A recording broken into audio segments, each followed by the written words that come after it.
Hey folks, welcome back to the channel. Is BYD a threat to Tesla?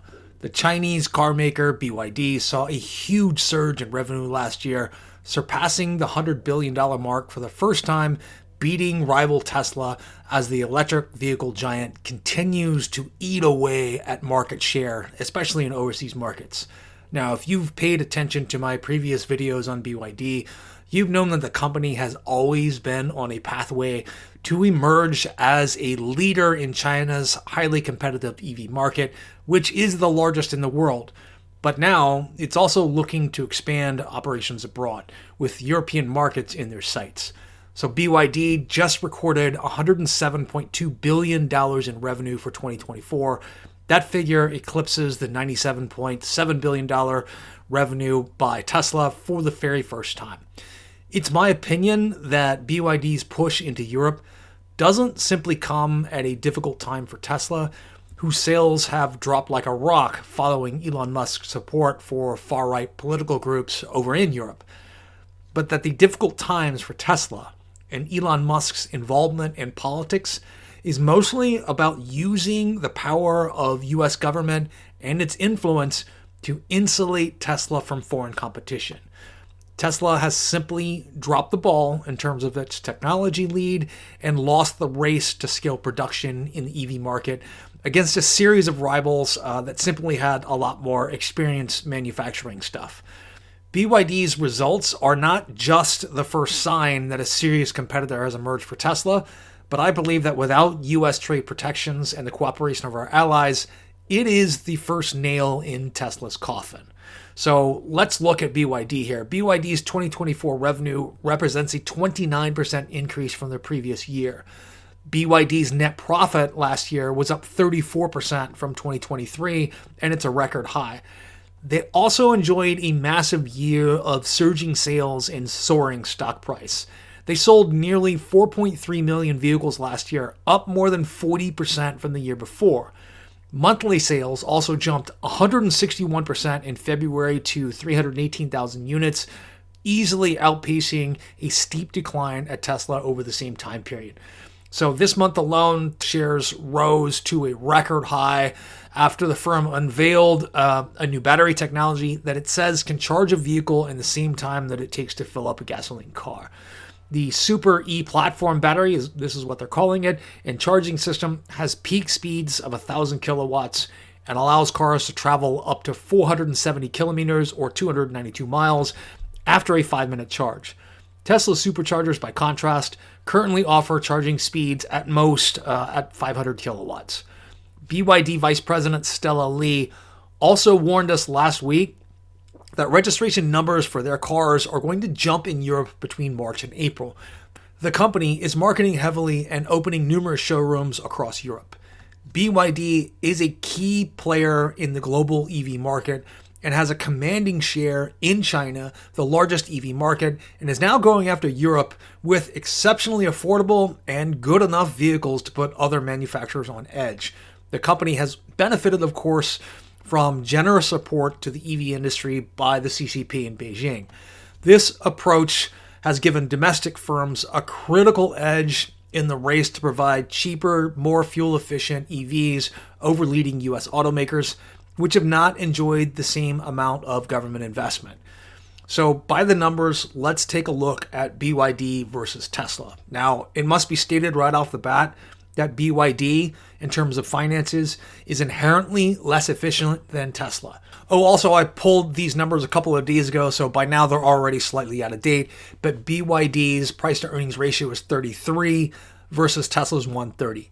BYD's price to sales is 0.95 versus Tesla's 8.95. BYD's price to cash flow is 3.32 versus Tesla's 65.33. BYD has up to 700,000 employees, while Tesla probably has somewhere around 125,000. BYD's gross margin is actually pretty close to Tesla, 17.81% versus Tesla's 18.25%. But here's where we see the real efficiency of Tesla. BYD's operating margin is 4.97 versus Tesla's 9.19%. In BYD's net margin, their profits are 5.08% versus 15.5%. So by the numbers, Tesla is an inherently more efficient company. So out of the total number of vehicles that exceeded 4 million last year sold by BYD, 1,764,992 of them were passenger battery electric vehicles. This was an increase of 12% from 1.6 million in 2023.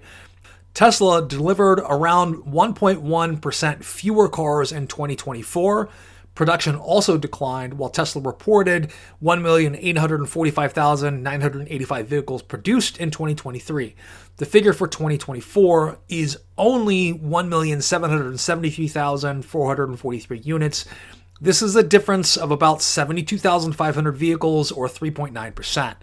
Tesla was once one of the top 5 battery cell producers in the world, and today they don't crack the top 10.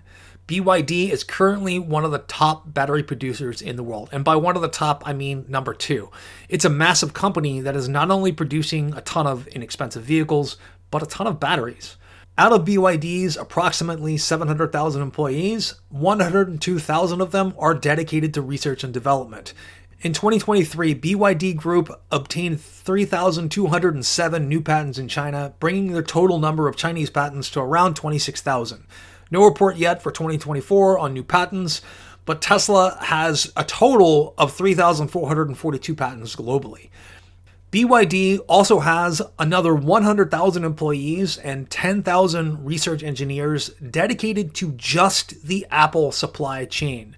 Apple has increasingly shifted to a BYD partnership across China, Vietnam, and India. This isn't just a manufacturing arrangement. It's also developing much of the technology within Apple devices in addition to producing a large share of the components. If you own a recent Apple device, much of it is likely from BYD. By any measure, BYD is a technology leader and not just a car maker. BYD is not just a producer of cars and not just a producer of batteries. They have a semiconductor design and fabrication unit.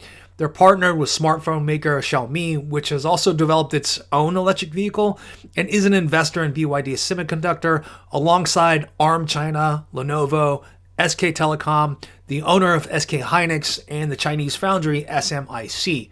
Much of the perceived inefficiency of BYD is the amount of money they spend on capex and research and development.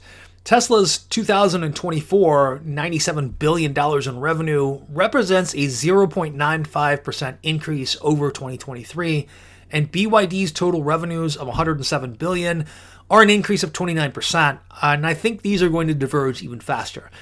I expect BYD to start pulling ahead in their inefficient way, on the strength of reasonably priced, decent vehicle options that don't come with the personal baggage of the meme lord Musk. As of this year in China, BYD sells a very capable compact 4-door sedan, a whole electric car, for about what it costs just to buy Tesla's FSD. BYD launched a cheaper Seagull electric car with a starting price of $9,300. BYD also includes its version of FSD named God's Eye for free, which is going to destroy that revenue stream for full self-driving in China eventually. Over the weekend, BYD also launched a new larger sedan named the Qin L that will take on the Tesla Model 3. The Qin L features God's Eye self-driving, has a range of 340 miles, and sells for $16,500, or half the cost of a Model 3. Tesla will not grow its Chinese market share any further, and it's unlikely that they're going to be able to significantly grow their European, Canadian, and Australian market share. If Tesla's growth strategy fails internationally, where does that leave the company?